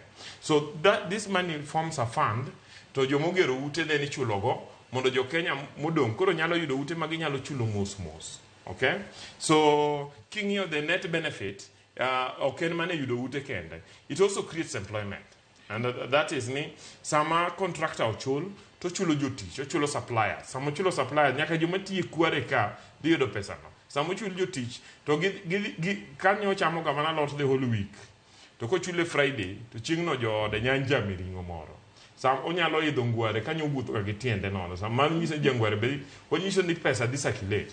So in net effect these things are improving the country. Some no ko obedo tax to any tax mi de timo gimoro and tax ma chako circulate into the economy, and that end tax makonyowa in the long run. It basically means ni do ngadi to konyi save in another way. Another thing and ni nyowa complain watch mar shag sheni joma nyo ingado pesa sani ingado gi pesa mang'eny maloyo. But anyiso ji ni compare number simbe gi SMS mi yudo mar go arambe ne joma onego bed ni dhi osiptal, joma nigi cancer, joma nigi diabetes, joma ni to serikal wacho ni ka system ni otiyo maber kaka gitemo mondo ti, so we will never go arambe kendo ne ng'ato ni mondo dhi osiptal. Okay, and therefore king'iyo ni in a week inyalo golo kata samoro 10,000 shillings arambe to sani dwaro ni chul 1,000 and something or even less for that service, and jiteo bed registered nyaka joma onge pesa iwacho ni oduoknegi piny mondo gichul 300. Nitie joma be kata ko onge kabisa pod onyalo bedo registered moko chulo anything to gibedo covered. Why is that bad? Yeah. CPA Magomba, karwa kietu wako kijima kawo. Nini ni serikali ndio sitiyo na dero wakile Nyamori osegoyo debe na serikali. Kata kama noto japinyi to kipenja japinyi makawaida to bacho ni oyo. Anpoka neno ber mora. In kaka jasiasa, serikali ndio sitiyo na de usuru eropodi juogo japinyi matot. Kato bedo ninja ten pinyo buona. Wasewacho ni sani to uchumi bet berbere. Kangio rene dola sani o stabilize kipi moge shilling o stabilize kipi moko dola. Kachil kodweche mamoko. Masirikali osetiyo. Nitie gik mang'eny ma sirikal osetimo maber ma jowa mang'eny to ok dwa ng'eyo, especially kisome mbui. Apani wakili otiyo tich maber kabisa mar listing gi. To king'eyo actually bei ok osemedre ki compare gi last year. Emomiyo inflation nitie mapiny mogik kuom almost 14 years. Jomoko wacho 17, apani en 14 years at the lowest inflation rate. Forex no chopo Kenya kaka makata kidwa dhi oko kata kidwa chulo fees ne nyathini masomo oko to ok ni nyal bet sure ni biro chulo kata ni biro yudo dollars. Sani dollars nitie kendo wan gi supply almost 8 months. GDP bende sudo maber. Anapani problems mane sirikal no chako go ne gichako gi wich matek kabisa ni oko chuno ni wabro keto joma koro ne oyiera joma manomi ministers ne kata joma gino be ok gisomo ni yieri kaka Trump yiero ji. Tek ka in ng'ama KRA osethago kabisa tin mikiri jatend KRA. Ka in ng'ama bet kite ok ber lwete bor nyalo kwelo tin miketi jatend police. Koro kanye manoneno ga nochako marach number 1 ma osetemo address kane Gen Z osheke to ineno ka koro otemo improve cabinet ma koro ikele ng'ato kata koketi health tiketi ng'ama bet winje gino maberberie. Mar ariyo tax ni no dwa rely tax mar joma tin kabisa. Joma nitie gi misara kende idhi ikaw pesa mang'eny kuom gi kabisa, to joma kata pod nitie go hala, joma nitie gi udi, joma jopur pod ng'eny gi sirikal ok chopi. Koro kanye maneno ka konyalo chopo e jogo mondo expand tax bracket nyalo konyo. To mar adek gi reduce kuo. Nikech gik mo ma Nyamori kwano go nochak gi maber. Housing, affordable housing, SHA ber. Ana student atimo PhD Health Systems Management. Universal health coverage is an ideal monego wabedgo, especially Africa ka. Kech wan gi tuoche mang'eny, tuoche mag lifestyle donje, to wan gi tuoche wa mabende kaka wadak e Africa mag tropical bende nitie. Koro wan gi double incidence of diseases. To implementation, kuo moro maradani, odhi okete iye kanyo matin, systems okti, kidhi osespan ni computer okti. Koro kage nyalo improve mago, to bro donjo. Now, kidhi e tax, to CS masani, Mbadi, Mawuod Nyaramba, nyocho na oselero maber ni long term, idea en mondo tax odog piny. Long term, mid to long term. Koro pay slip bro improve kapod jowa kanie iye kachicha, nikech mane is a long term plan. But kwa chako sani to ne gidwa introduce gik mang'eny nyadichiel mayudo ka gino ng'wony, pay slip ong'wony makata dwe orumo to chalre kod chak kod orumo kod okorumo to chalre. Koro kata economy ber to ofuku onge. Mar ariyo momiyo pesa onge ofuke ji, suppliers mang'eny ok chul. Schools okwamo gi pes ji, counties okwamo gi billions meg ji, central government okwamo gi pes ji. Ka pesa gi nyalo bede released, pending bills obed released, tinyalo neno ka ji chako nene matunda mar gik mang'eny ma Nyamori kwano. Iwacho wach moro kanyo mar kuo gi system, mabenda dwa ni wakili Nyamori okomente, weche mag kuo kachiel kod systems mok ti makare. Ahinya to kumba manyien mar thieth, mano mar SHIF matiyo e buo SHA. Kata obedo ni sirikal wacho ni en gino makare, kendo in bende ni wacho ni obro bedo ka okonyowa mar mondo mi weche mag go arambe kinde ka ng'ato tuo okwane. Weche mag loso systems gi duoko piny kuo. Maero Magomba wacho ni nitiere. Kapok wakili omedo, jothurwa mondo donji e SHA. Ing'eni jothurwa, unyalo bet gine ka jomodong ing'eni go koko gine okti to gi register. Wan ing'eni kwa winjo gima koko nitie to waweyo. Wadonji mondo walose ka wantie mokwongo amor gi approach ma CPA okawo by urging jowa mondo donje SHI gi SHA ni mondo wabed ni wanyalo benefit. A number of times, especially ndalo manyo pod wan jowa nitie oko ma serikal mapingo gimoro ma serikal ni neno ka jotelo moko nyocho nyiso kada jowa ni kani chiwo asla fund ni kikudonje kikukaw ni neno ka president nyo chiwo progress ma 2 years mar asla fund manyo wacho ni gidhi medo pesa kendo joma nyo holo idhi med pesa binya holi kaluwore gi pesa manyiholi 3 times. Kani iholi siling 10,000 koro inyalo holo siling 30,000 and gidhi holo nyaka groups and so on and so forth. It is important kech magi taxes mabe wachulo. Kik wawe ni ogendni moko yudo pesa gi to wan ok wanyal yudo. Wa encourage jowa mondo donji e opportunities gi mondo kaw. So SHI gi SHA is important mondo wadonji. Wach ma corruption is a big issue in Kenya. And I cannot defend anybody on wajima corruption. However, I want your Kenya to realize that corruption is a social issue in Kenya. Okay, gima nyocha ko register kan. Kada serikande mokalo wasebedo gi serious issues mag corruption. And almost governments go negi major scandals. And therefore, it is important mondo wawinjire ka jo Kenya. Kani tiye gimoro achiel monego bed ni kelo jotelo te, to kelo jo Kenya tel mondo ogombaka. Ere kaka wanya tiko weche mag mibadhi. Mondo nego bed ni pesa ma ochoki tiyo ne jopiny kaka onego tine jopiny. Nikech kata sama wacho ni serikal mondo owe mibadhi no, tiyudo ka nyathini otimo gimoro marach momaki, in midhi kuongi offer police pesa. Kata ka police poko kwayi. Ka nyithindo dhi timo penj tiyudo ni nitie jonyuol machulo pesa ni mondo kwalnegi penj. So therefore it is something ma is ingrained in us and Kenyans, and onego bed ni wa preach to each other mondo kata ka lemo milemo mondo pepo mbaya mar mibadhi ni owuog kuom jo Kenya. At the same time, it is important mondo we encourage organizations like EACC mondo omed take action. Aneno ka giwacho ni sani gisebedo ka gi recover quite a lot of assets moyud kum jomoyudo gi yore ma mibadhi. They should enhance that mondo wachope a point more realize ni corruption does not pay. Kata kikwelo to mwandu go te por nyalo lal. Okay? Kwachopo to that point, then jibro we kwelo jibro dok mondo ngato ka ngato or live according to his means. You know, Kenya Bay, a number of us are living beyond your means. You know, king yo pesa mangato tiyogo in a month. Toka moriembo or to modake. To ni mago tiyo ka gen gik ma salary ne kata oala motimo ok nya chulo gigo. Unfortunately, anyone ka jo Kenya was celebrate Joma live such kind of life. Nyan no gimoro Sweden, nisa niko neni ki ntie chik mo Sweden, niko neni ki rwako sa, ma beche ngeny, ma msachi ok nyal nyeo. To police o yene mar chungi, mundu pe yine sano, inyewe kanye, to pesa menye inyewe go, iyudo kanye. Nego chop sa man ki nyeo mtoka mara 8 million. To wanyalo pe yine to 8 million ni. Igolo kanye. And so on. Ki gero out ma 30 million, to wanyalo pe yine where have you gotten that in? Systems, I think it's another issue. Monego was strengthened. And I know we are still a young country in terms of ICT.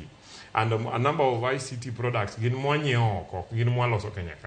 and therefore, it is important mondo watim research kapokwa kelo systems manien.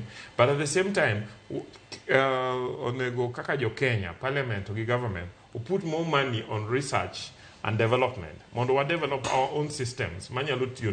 In a better way, maungi loopholes. Ma respond to needs mag jowa. Yeah. Nitiere ote moko ma omako wanga kae ma joneno mago chwalonwa kokale namba mar 3-6-000 yena mar mondo mi asomo ote makamago. Mae en wuodo Lima ka wuok Mathare North mano Nairobi kae. Ongisa kae ni Joyce onge gima Ruto osetimo ne jo Kenya nyaka ne oyud telo. En tich ne maduong' en goyo erokamano ne joma okonye timo campaign. Ongisa ni kon wendo no ni mogo sani beche oidho since Gachagua Gwetao. Wacho kae ni pembe sani en 165, soko 160. Wacho kae ni hakuna unga ya 120 ama 100. Lakini yote tumeachia Mungu. Wacho kae ni message to Kenyans 2027. Waka uruombolo wate Ruto dala. Nikech kata mana ID beyo oidho kuwuoke 0 to 100. Mano ote mokwongo. Ka bende ote mar ariyo wacho kae ni Joyce onge bera kata achiel ma waneno nyaka ne jatend pinya kao loch. Ka koro sani kane ikao loan e bank kod 12% interest for 4 years. Omede kod 18% for 6 years. And shabende kani chulo NHIF 1,000 sani omede 1,440 housing levy bende omayo wagithuon to pesa mumedie slip to onge watho kendo omedo wadang ni mar paro mano Roslyn mage moko kuom ote ma jopiny oro. Wakili Nyamori ngeni onge ngama nyalo ero gine ero suru nyaka nene ngata ma ngado suru pok ne jopiny ero kisomo kata muma kata kisomo emamine no ka president nyojo mukuluongo ni Zakaya. And but osuru nyaka ngadi. There is no two way about it. And osuru, the easiest way mangado osuru and kum joma tiyo to gi joma timo hala, especially joma timo formal employment. Minyalo trace kama gitime, formal businesses minyalo trace kama gitime ohala magitimo ni yudo pesa di. So osuru it is important ni mondo wangi jo Kenya e wang gitir ma wanyis gini osuru sirikal bro ngado.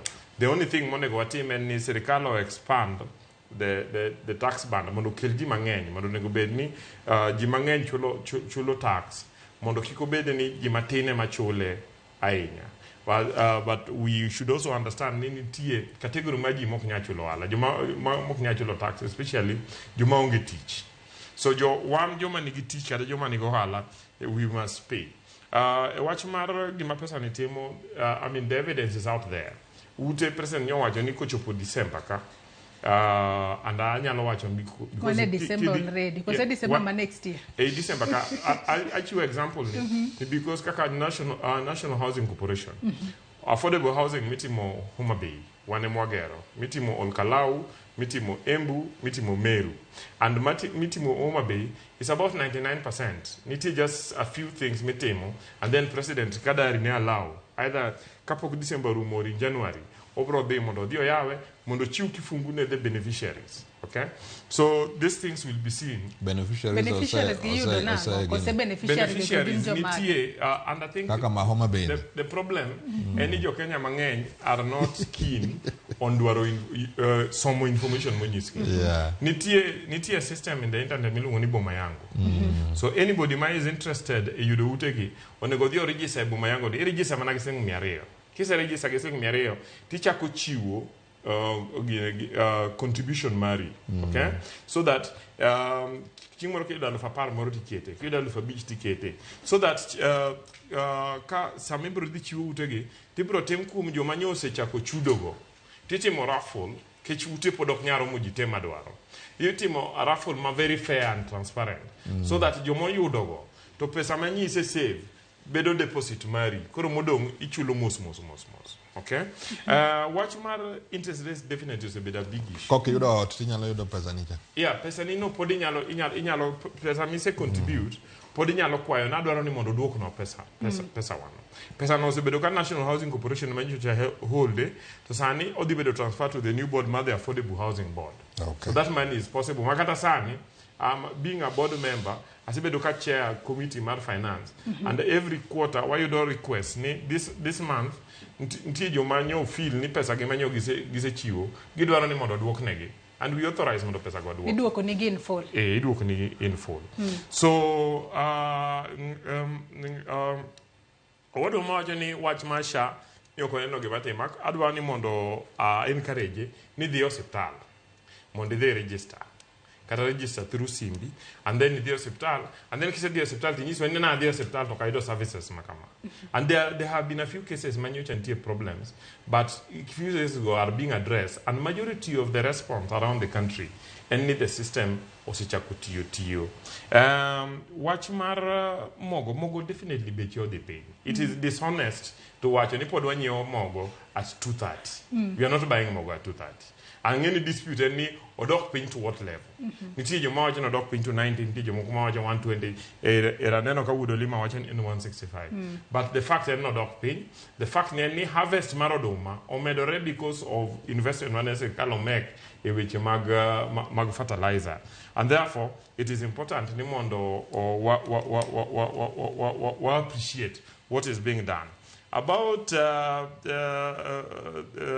comment ni odwa noter Ruto dala adwa nyise ni mano is a democratic right man. But owache kaka ngata chiel kidwa tero president dala tingiyo in totality ni president ni nyayo kura kanye.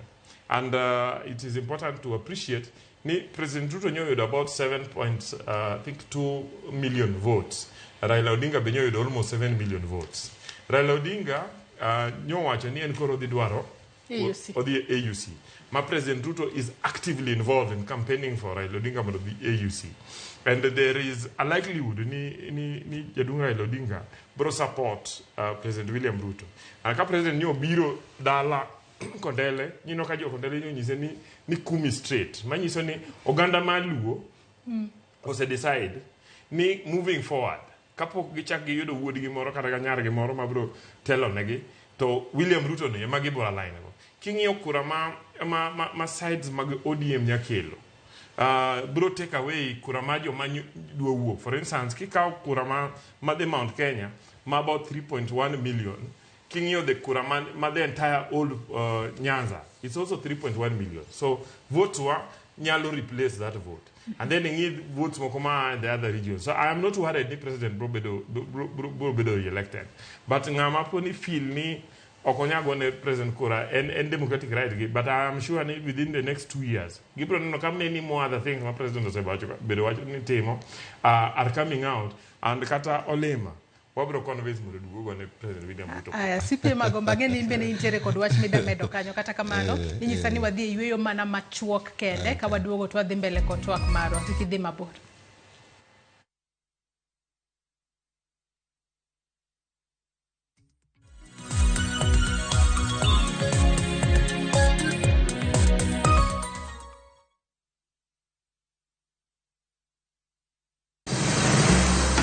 Isepenjori e sigendni mayudore kuonde ma waluongo ni pachowa. Kapuonjani nobiro nikech gwenyruok e kind owete. Riwri kodwa mondo wanon sigendni mabeyo mag kuonde ma wadakie. Nera nitie. Ninyuo kongo kacha niluongo ni kilap joko wili. Kochakore bombe madongo nyaka e gwenge ma iye. Otusenge en piny joimbo mar oganda kiluonu wasenge. Ng'e gigo mamiyo oganda ka oganda bedo mopogore. Nueng'o ma wan godo ka en mar kunyo goji. Urudi. En kama ji duoge ji ok lal. Ng'e weche mane osekalo. Chon chande lweny nitie kor e gweng'. Rwako sigendni mag kuonde ma wadakie. Iwacho ni kibedo piny e kom, kineno ng'ama lwete fuare kama, mano nyiso ni jakano mulo ka pigo osechopo e bwo mesa. Ng'e gwengewa chieng' tich ariyo saa 3 otieno mana e Ramogi TV.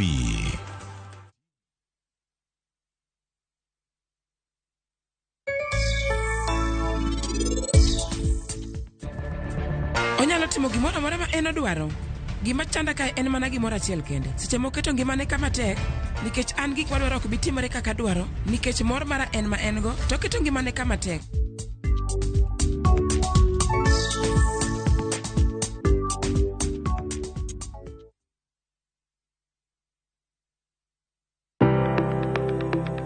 En gima konyo e ngima mapile, to ok en gima ng'ato dwaro e ngimane. Bedo gi ngima maber miyo ng'ato dak e ngima maber. Kapok achopo kama dhi osiptal mamiya yath, ang'o manyalo timo. Riwri gi Ruth Otieno e penj laktar, ka wakelo ni paro mag jolony, paro mag reso ngima ji, kod sigendni majiwo ji. Sickle cell en tuo mawuok kuom jonyuol. Koro ka ji pok okendre, ji onego gidhi e pim mondo ging'e ka gin gi jin mar sickle cell. Kochakore gi lony manyien mag thieth, nyaka e yore mag thieth makonyo. Wan gi gik moko duto madwarore. Ka iwinjo kaka iwuotho to kawira maki wi bari seche te, idhi adhi osiptal wacho ni adwa ni mondo kawuono pima remo. Penj laktar. Wuok tich nyaka tich abich, saa 12 odhiambo, mana e Ramogi TV.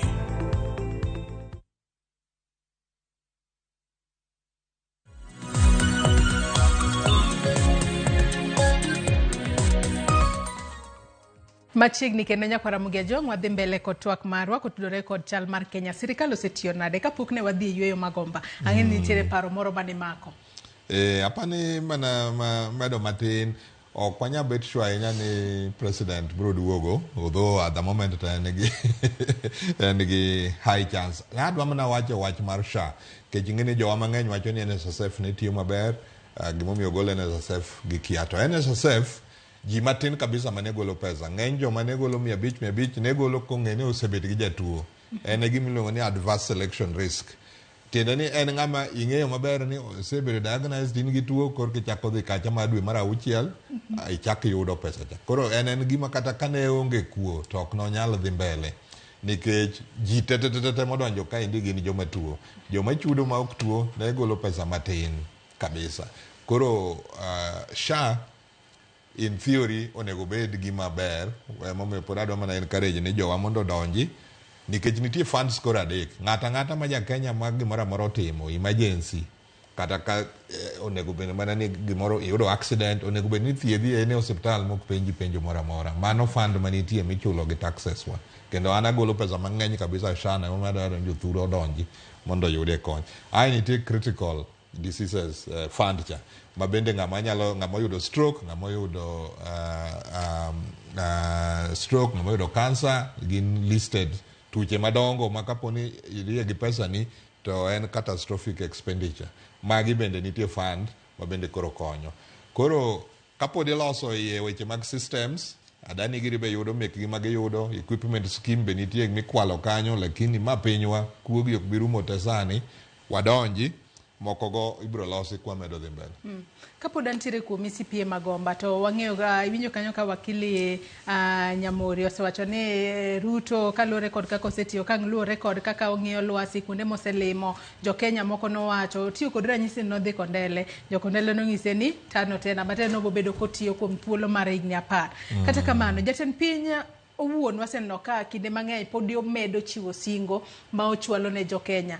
Kwang'e thuolo ma jatend piny osebede telo, kose akeni en chon ahinya wacho ni kaponi ok odonjo e tam mar 2, bende nitiere kata project moro manyalo wacho ni en legacy project ma osetimo ma jo Kenya bro bedo ka wacho ni ero ma jatend piny Kenya William Ruto manotimo koso pod en chon ahinya weche mag legacy. Apani nitie gik mosechako ma kapo ni olosi universal health coverage kolosi motimre maber, education funding model kolosi, teething problems modhi maber. Ariyo kata mana ariyo go kende. To nitie gimoro kendo ma Ruto osetimo ma en gi campaign speaking points ma bende biwa wilgo. Ruto ema mokwongo yiero the first female Attorney General. Kendo en mokwongo yiero Attorney General ma jaluo. Akani kozo hinga janoso. Emo yiero the first cabinet secretary mar finance ma jaluo. The first female Turkana minister. Magi oledha. Magi en campaign points me chieng modonjo kanyo kondeko nu maber. Ebe manokwongo yiero jatend jolweny mokwongo ma jaluo. Koro nitie some historic moves momake ma bende wiwa ok nyalo wilgo. Lakini nikech eto seloso pesane oduogie kogno maboyogi, oduogie chien matin. Koduogo mago taneno ka programs moko mosechakogi biro mana bet nyalo konye. To mondo dogi to nyako mak motegno ng'at miluongo ni Raila Amolo Odinga kanye ma koro presidency ni aneno kobetie. To hape to ber nikech jomosechung' sani dwa chung' kode to ato pok aneno ndhadhu mar ng'ama nyalo yombe. Wakili Nyamori. En mapema sana kata en chon ahinya wacho weche mag legacy ma jatend piny William Ruto bro bedo ka weyo kose. Kalure ni kinde mang'eny pod winjo kwacho ni tumetenga tutatenga tutapata. No, jatend William Ruto nochako timo legacy manodonje. A number of people knew that legacy ni ndara and so on and so forth. However, legacy ma jatelo nyalo bedo maduong' ahinya en legacy ma affect the common man, ma improve lives mag the common man. As I told you, ni for the first time Kenya nyo employ, you know Kenya employ teachers you don't ni analofadek alofangwen. President no Congo employ I think 30,000. And then the next time I employ no Congo employ 20,000, then 30,000, then 36,000. So a total of 56,000 teachers. Now, 56,000 teachers, they may nyitendwa mantie kunde manyo ok yude proper education, Iti gimoro statistic mo president no chiwoka. Ni kuom skunde machiwo matimo penj. Nitie chigni skunde 3,000 ma joma time penj te onge ng'ama dhi university. Nikech ok gikal. And most of the time, and because of lack of infrastructure, lack of buge gi lack of jopuonj. So magi are things ma the president want to tackle. The other human development issue ma serikal nyo respond to, ma president rumo to respond to, and what might help. And mana kaka CPA se wacho, what might help ni kotimore maber kaka obedo lady ni mondo timre ni. Obro chopo point ma everybody has a right kendo access healthcare. And therefore the number of deaths for nyithindo, mine, to give the other people, bro bedo no bedo reduced significantly. And then which magutegi the fact ni president oketo system kata kano kodok 2027 to this thing in a law man less parliament ochako loko lono en gima bro medo timore. It means ni oketo a system ma bro make sure ni at some point bro chopo ma onge ja Kenya man in the street, onge ja Kenya modake mabati kata gonia. Jo Kenya te nigi kunde maginyalo dake, and jo Kenya dake kunde ma decent, and that jo Kenya be odoko dak kamora chiel rather than spreading around mondo the rest of the land wawen development gi agriculture and so on and so forth. These are significant development projects, but beyond that the president has also been talking about several infrastructural projects. I'm sure new ones and infrastructural development projects takes a long time. Nyo se wacho public participation saniti mu Kisumu. Mondo SGR chop Kisumu. And therefore kwa Kisumu tokalo kodi nyaka Busia. And therefore king yo gigite infrastructural projects most of the time tineno by the time an president ngane tiko Thika Road then is in his second term. Uru Benyotiko Expressway, man second term mare.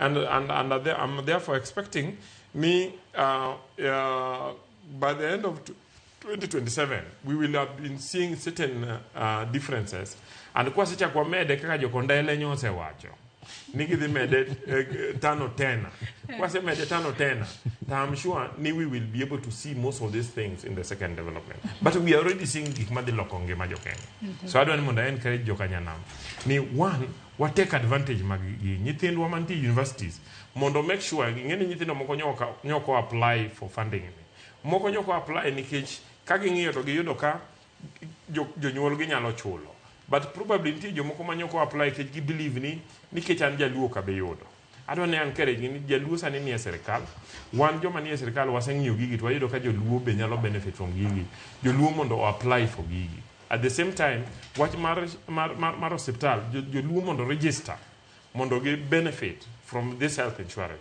in fact ansani ka ng'ato gona simo ni odwaro na gone arambe mar ng'ato matuo to the first question ma penye ni be se register kapoko register to gima kungo miye en ni akung'ere ka reje mondo register ananya nyise ni afadhala goni achulni ma the first month mondo ibed ni in a system no mondo kik chak iduogi ira kendo and that is one thing you know ka kineno Kimani Ochunga is actually holding public forums gi jogi otero jo health ministries mondo register jogi on the ground akwayo MPs wa ni mondo otim the same MPs MCAs governors gi senators mondo oriwre gi jo health services mondo gidhi e ground mondo gi mobilize gi register ji mana kaka wa mobilize ga ji sama wado ni jogo wakuracha we can also mobilize them mondo gi sort out issues gi mag health Anno ka ng'ato ng'isa ka ni piny na Nyamori ni ang'o momiyo interest mar bank osechopo 20% ka jatich kawo loan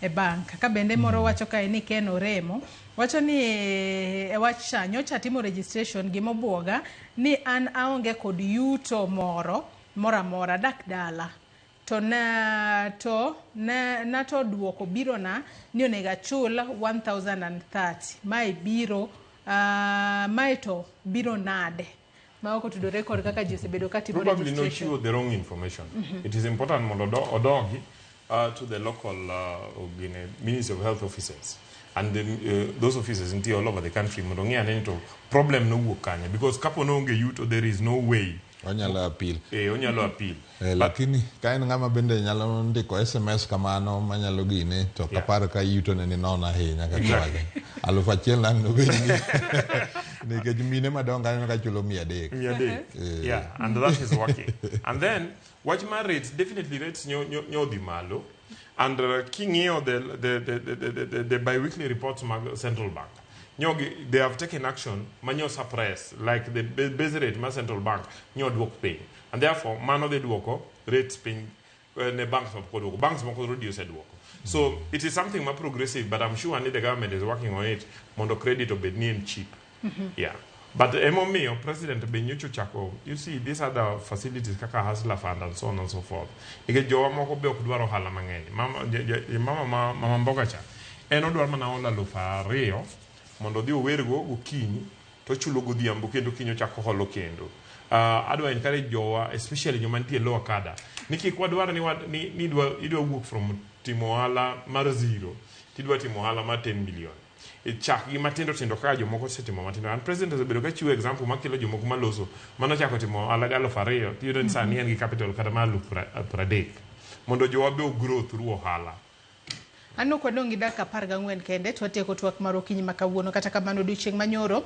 neno odiochieng' ma piny ngimane hingo odiochienga mano jiwo lwenj mibadhi ka bore Nairobi kae nyasi no bage bore Nairobi kama duol makedo kod mibadhi pacho kae EACC nowacho ni giduoko mwandu mano moheo bilion 4 higa ka higa ma oyudi e yor mibadhi ka buche mago mahao 170 bende ichwalo ne ogae mar jomin buche pacho kae mago buche ma otudore koda kata jogo ma oyud kod mibadhi e pacho kae kotieko twak maro kata kodhi kwatieko twak maro kinyi makawuono bende EACC nowacho ni gigeto rowere e lwenja kedo kod mibadhi e pacho kae kwang'iyo kaka EACC osebedo katiyo pacho ka adira wasebedo kwaneno ka mibadhi otimenewa sectors mopogore pacho kae mane momiyo jopiny bende ywak ni kata bedo ni sirikal tiyo to ok wanyal neno kalo ni pesa moko lale yore mag mibadhi kata kodi CPA Magomba weche mag mibadhi EACC bende osebedo ka tiyo makare e kedo kod mibadhi kata bedo ni giwacho ni bilion 4 gisebedo ka giduoko penje ne giduoko kae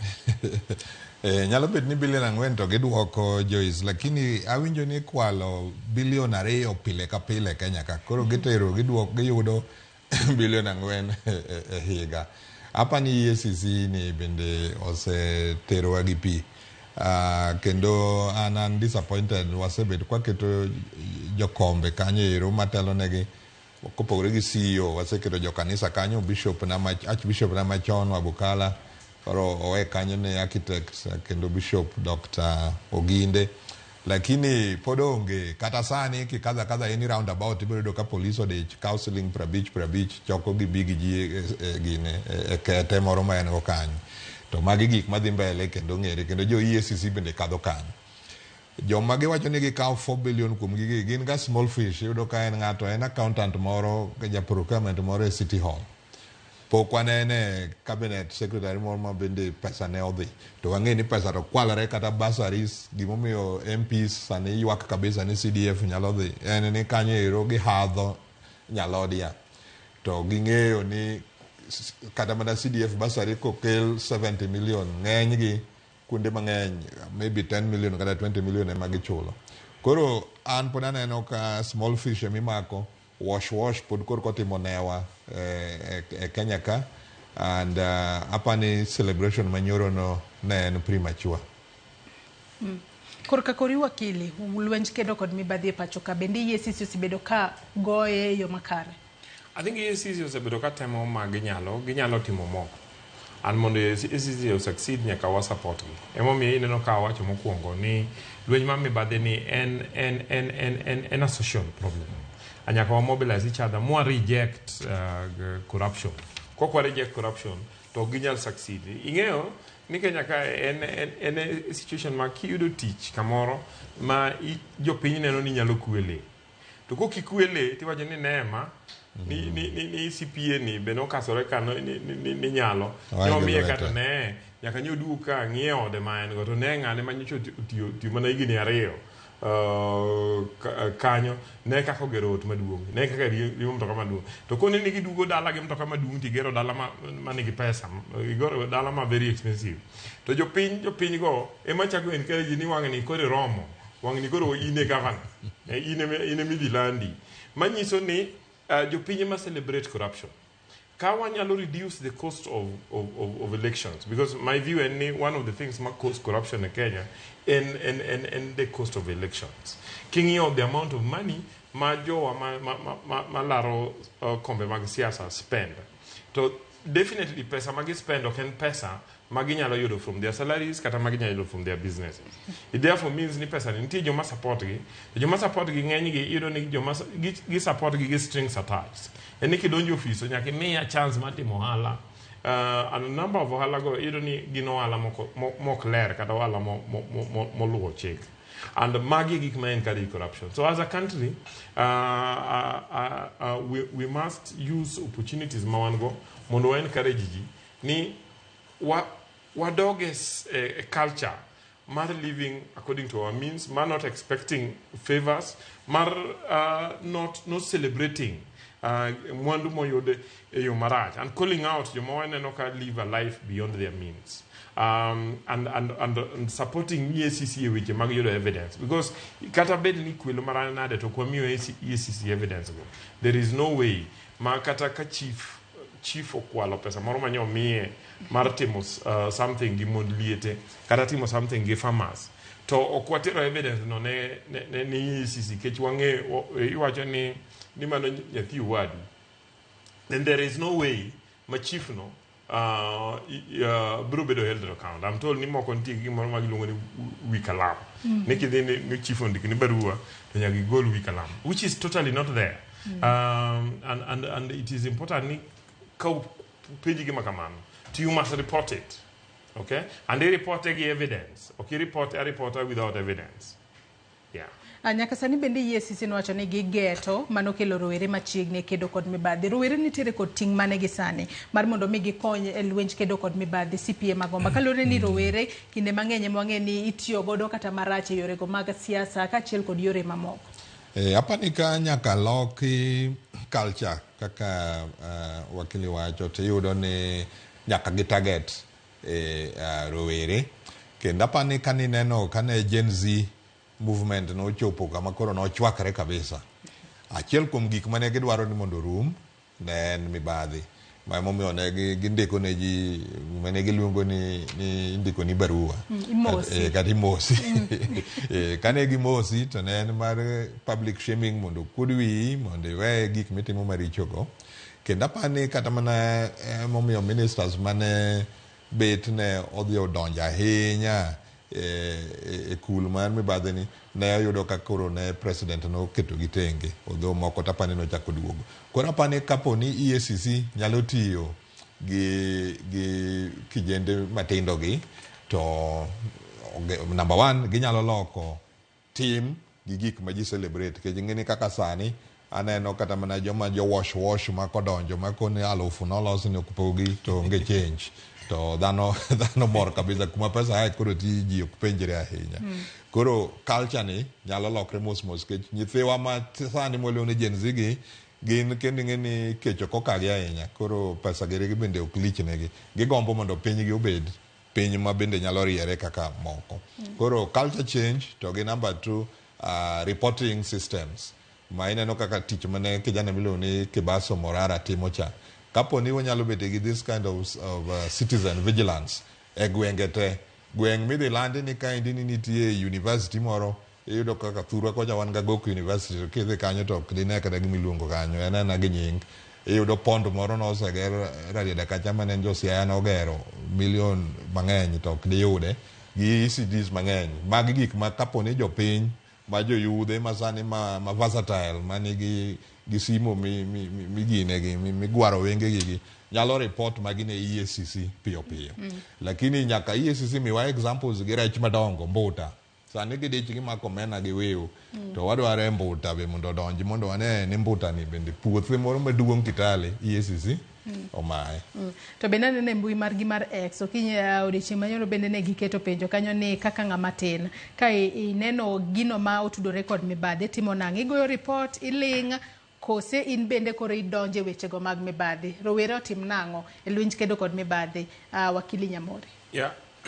Mana kaka CPA osewacho rowere nigi advantage mang'eny. One, ing'eni generation wagi madongo manyo osekethore mondo ilose tek to rowere especially nyithindo mapod nie school gi nyithindo matindo gi kijende mantie universities iyudo ni pok nyogi engage weche mag mibadhi gi omiyo chalo ng'ama pok obilo sukari koro kong'e ni sukari nyalo bedo ni mit so inyalo encourage ni sukari no gimarach owe mondo otimne nade kik ocham.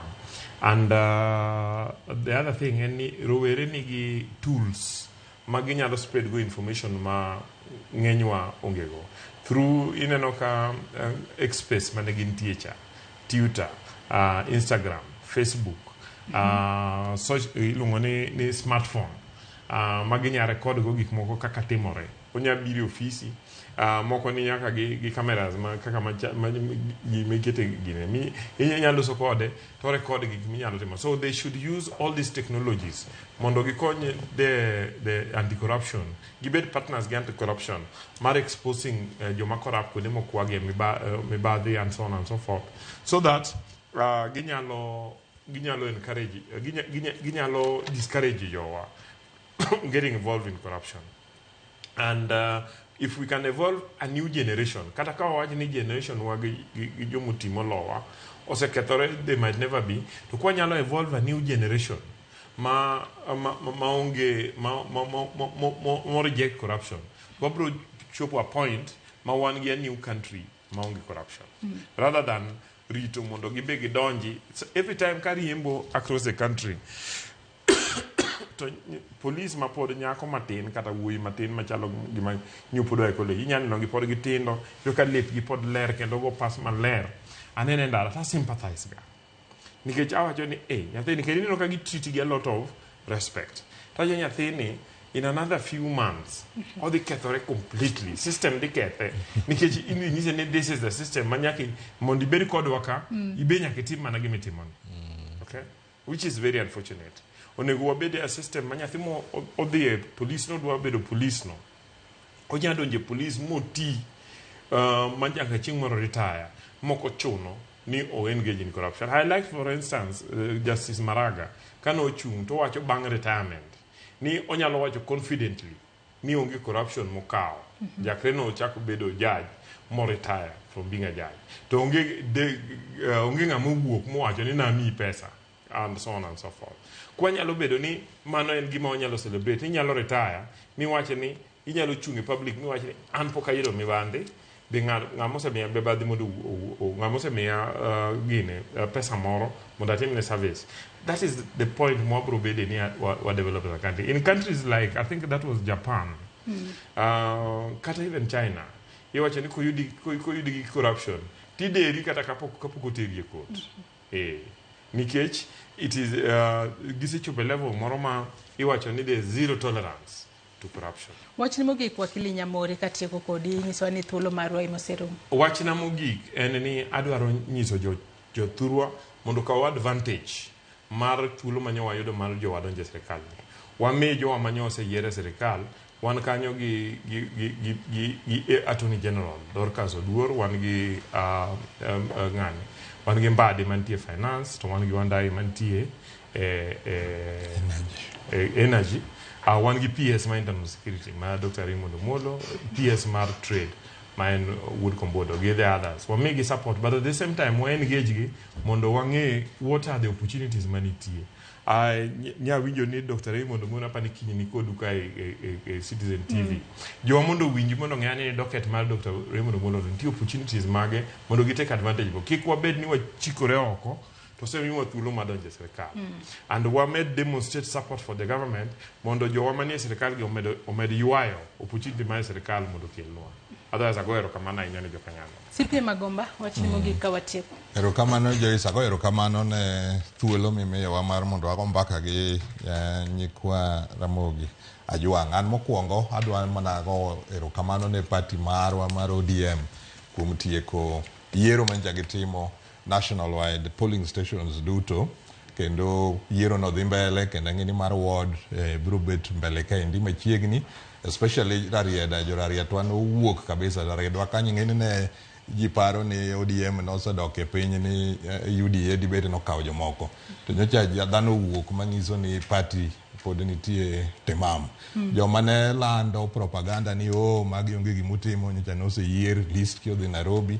Joma ketho nying party, ni party ok nyal timo yiero malong'o, matemo keto list moko ma fake. Nawinjo kata weche Homa Bay ka weche mag list ma fake biro. Adwa ni mondo party disciplinary okawnegi atua, kech gine joma ketho nwa nying party momiyo confidence dok piny. To party otegno, uneno ka sani politics igo high level, makok wabete gi marwa motegno, to wanyalo anono 2027. Erokamano ahinya CPA George Magomba kaachiel kod in wakili Joshua Nyamori kuom kawo thuolo mar okinyi ma kawuono mar mondo mi ubi watwa kotudore kod chal mar Kenya. Soma ne ote moro kae mar Kopolo mano jakanyo mar Kupet kowuok e kaunti ma Kilifi. Wacho ka ni wan joluo wawe wuondore nikech waneno ni sirikand Ruto ni omiyo jogewa tich. Adiera mar wach en ni policies mar telo masani ni oridore ne jok machamo msahara, kata weche mag housing levy, health insurance, GNSSF hinyowa sana.